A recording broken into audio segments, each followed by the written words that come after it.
Good morning fish keepers and YouTubers. Ngayon po ay ang ika-day 20 natin ng No Water Change Challenge ng ating 75 gallon tank. At heto kakauwi natin ng bahay. It's 6:28, maulan po ngayon dito. Guys, yan gutom ng ating mga alagang goldfish. At ito nga gaya ng nasabi natin kahapon, nagkakadiatom ng ating tank, yung brown algae. Yun. Ito, naging blurred na yung tank pero ito, sa side na to, kinuskus ko siya. Yan.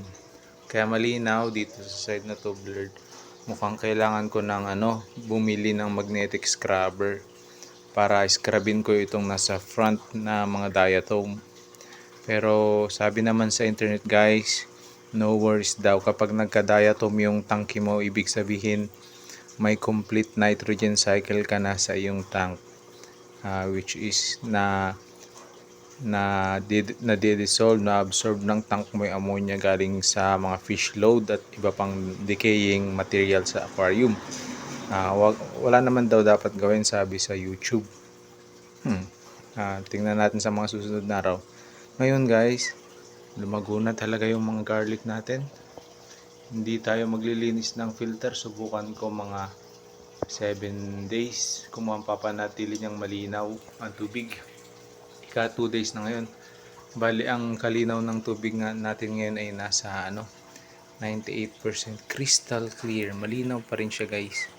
Tapos nagbawas na siya ng tubig. Magre-refill tayo ng isang pitchel mamaya.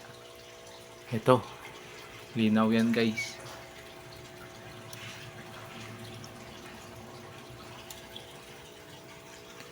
Tapos mamaya magdadagdag tayo ng 16 Juby na Rancho. Sila ang main player dito sa ating tank at later sila ang i-breed natin.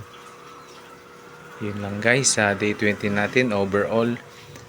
Mukhang non-stress naman ang ating 20 goldfish, 8 angel fishes, 6 gurami, honey gurami at 4 algae eater. Nga pala, plano din natin magdagdag ng 10 pang algae eater.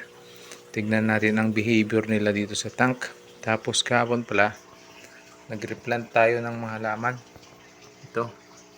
Ayun, ginulpi ng ng mga goldfish. Tas ano bang tawag dito? Hornwort ba to? Yan lang, yun lang guys. Ayun yung natin, algae eater. Parang tulog pa. Yun lang guys sa ating day 20. Maraming salamat. Thanks for watching. Bye bye.